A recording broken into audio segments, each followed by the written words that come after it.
కూర్చొని రేణక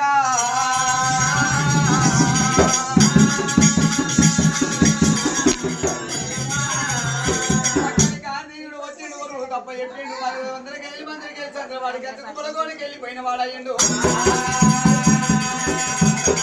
శంకర వారి చూడబోతు శంకరుడు ఏమంటాడు, అయ్యో జమదగ్ని ముని రాజా చదువు శాస్త్రాలు విద్యలు బుద్ధులు వచ్చినట్టునే చదువురాలే సందరాలే విద్య లేదు బుద్ధి లేదు అని చెప్పాడు. అప్పుడు మనం చూడబోతే జమదగ్ని ముని రాజా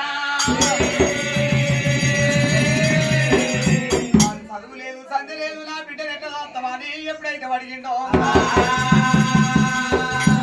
గుట్టకు పోతా గుట్టకు పోయి మరి గుట్టకు రాళ్ళు కొట్టి రప్పలు కొట్టుకొని నేను అమ్ముకొని బత్తను అంటాడమ్మా. కొట్టంగా కొట్టంగా గుట్టలు పోతాయి మరి అవి కూడా గుట్లు కాలేదు ఎప్పుడైతే అయిపోతాయో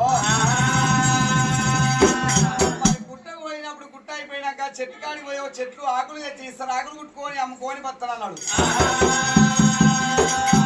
అవి కూడా ఒకనాడు దొరికాయి అవి దొరకపోతే ఏం చేస్తామంటే గుట్ట పోయి కట్టెలు కట్టుకొచ్చి కట్టెలు అమ్ముకొని బత్తను అన్నాడు. అవి కూడా ఒకనాడు ఒక దినమందు అవి కూడా అయిపోతాయి అయ్యా.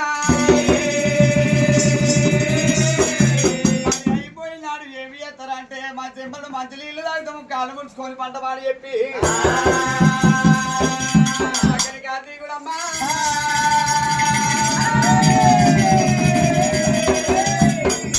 గిలగిల నవ్వబట్టేనమ్మా.